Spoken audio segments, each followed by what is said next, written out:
नमस्कार दोस्तों, आज आपके सामने मैं आया हूँ कुछ बातें लेके,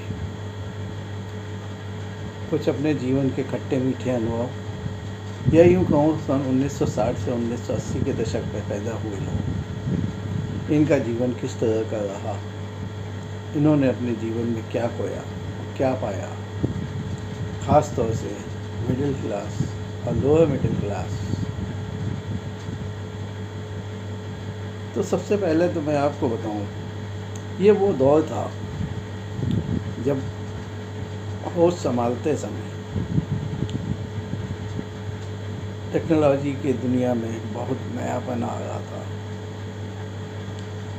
और सब कुछ बदलता हुआ सा दिखाई दे रहा था, जो शायद कुछ पिछले कई सालों के बाद, आज़ादी के बाद शायद पहली बार ऐसा हो रहा था। अब तक की जीवन रेडियो, ट्रांजिस्टर, घर की चौपाल और बस इसी तरह का जीवन था।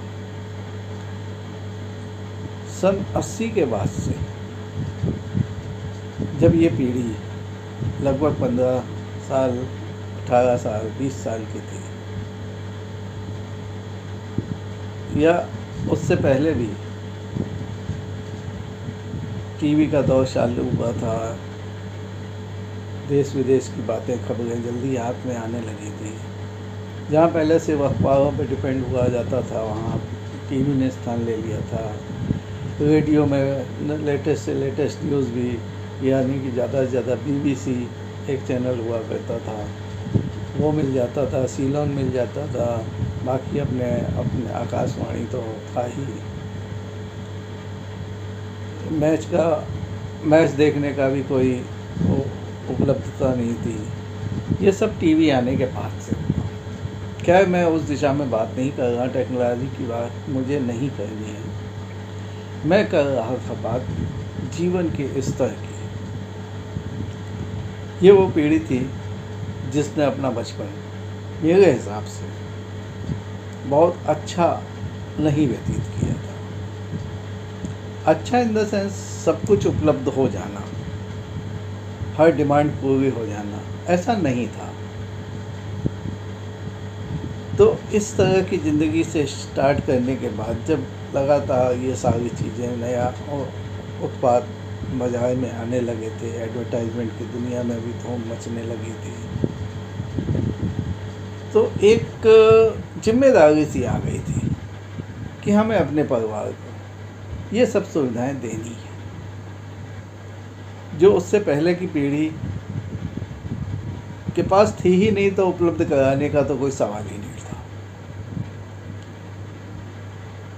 उन्होंने अपना प्रयास भरपूर किया था, उन्होंने किसी चीज़ की कमी नहीं होने दी थी, लेकिन वो दौर ही अलग था।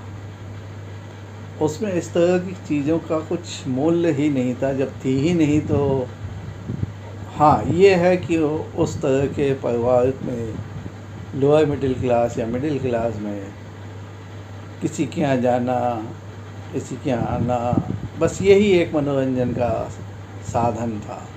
या बच्चे अपनी पढ़ाई करते रहते थे, गर्मी की छुट्टियों में नानी के यहाँ चले गए, या ज़्यादा से ज़्यादा मौसी के यहाँ चले गए। घूमने के नाम पे ना पहाड़ थे, ना जंगल थे, ना कुछ ऐसी कुछ सुविधाएं नहीं थी। जाने आने के साधन भी नहीं थे और कमाई के साधन भी सीमित थे। उसमें किसी का दोष नहीं था। लेकिन जब ये पीढ़ी आई तो इसके सामने बहुत सारे चैलेंजेस इस तरह के आने चालू हो गए, जिसमें उसको ये सारी सुविधाओं का, फ्रिज से लेके, टीवी से लेके, सोफ़ा से लेके, मतलब धीरे धीरे वॉशिंग मशीन भी, मतलब जो भी परिवर्तन इस दौर में आए, वो सारी सुविधाएं देने की एक जिम्मेदारी थी। साथ ही बच्चों की पढ़ाई, जो अब तक सरकारी स्कूल में ज़्यादा होती थी, उसके लिए प्राइवेट स्कूल भी खुल गए थे, या प्राइवेट स्कूलों में लोअर क्लास और लोअर मिडिल क्लास जाने लगा था। ऐसा नहीं कि पहले नहीं थे, पहले उच्च श्रेणी के लिए वो मान्य होते थे कि वही लोग जाते हैं। ये दौर वो था कि जिन चीज़ों की कमी हम लोगों ने अपने जीवन में महसूस की, वो सारी कमियां हम अपने बच्चों के बारे में सोचते हैं कि इनके पास वो चीज़ें कमी नहीं होनी चाहिए। तो इसी उपायों में हमने अपना जीवन, मेरे जैसे मेरे यार दोस्त या मेरे रिश्तेदार, मैं सभी की बात कर रहा हूँ, उस दौर में पैदा हुए सभी लोग, उनका एकमात्र उद्देश्य जो भी कमा के लाना है उसको इस तरह से व्यवस्थित ढंग से खर्चा करना है कि किसी चीज़ की अभाव न रह जाए। बच्चों को ज़्यादा से ज़्यादा शिक्षा देना, और उसके वजह से हम संस्कारों की तरफ नहीं देख रहे थे। जो संस्कार हम लोगों को मिले थे वो हम अपने बच्चों को नहीं दे रहे थे। इस बात का एहसास, इस बात का इल्म अब जाके इस उम्र में होता है कि क्यों रिश्तेदारों के बीच में दूरियां अब वैसी नहीं हैं, क्यों इतनी बढ़ गई हैं जो पहले नहीं हुआ करती थी। उसका मेरा अपना मानना है कि हमने अपने बच्चों को वो संस्कार ही नहीं दिए थे।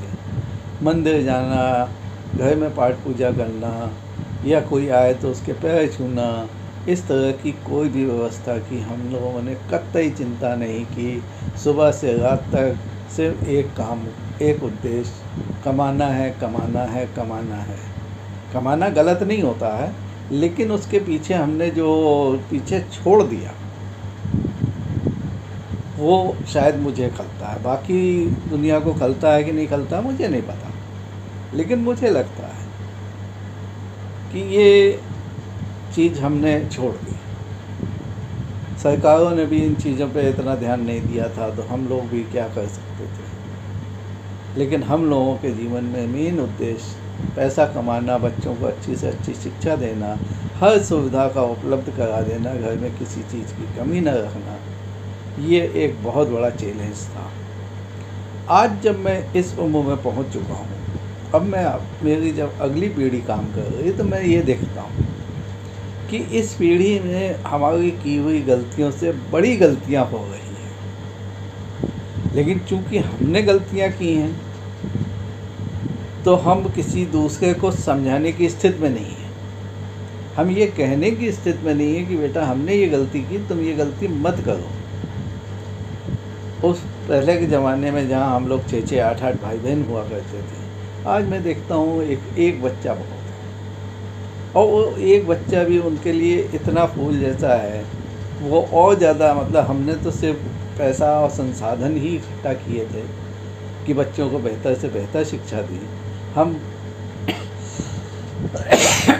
जहाँ हम 6-7 भाई बहन हुआ करते थे, लेकिन हम अपने बच्चे 2 या 3, हम 2 या 3 पे थे, और आज जो पीढ़ी आ गई है वो सिर्फ 1 पे अटकी हुई है। मैं जनसंख्या बढ़ाने के पक्ष में नहीं हूँ, लेकिन जो समाज को चाहिए, जो एक रिश्ते की अनिवार्यता होनी चाहिए, जो भाई बहनों हों या मामा मौसी ताऊ ताई, ये जितने रिश्ते होते थे ये खत्म हो गए। अब ज़्यादा से ज़्यादा या तो चाचा है या बुआ है। ज़्यादा से ज़्यादा अगर हुआ तो चाचा और बुआ दोनों हो सकते हैं, लेकिन बहुत कम जगह, क्योंकि बच्चा ही एक है।